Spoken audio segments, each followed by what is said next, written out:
We'll now talk about the Sony XBR 929 series. It is the best television that Sony makes. Unlike the previous models we've discussed, the LED lighting in the 929 series comes from the back of the television. Most typical LEDs have their lights on the perimeter or the outer edges of the television, and therefore cannot accurately dim the light when it needs to and go bright when it needs to as the video changes on screen.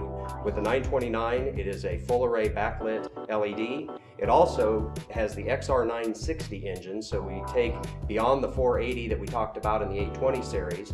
It now adds additional, because the lights are on the back, scanning and blinking to create a full 960 refresh, which is the best 3D experience and the best 2D experience that you can get from Sony. Schaefer's, more than just TVs and appliances.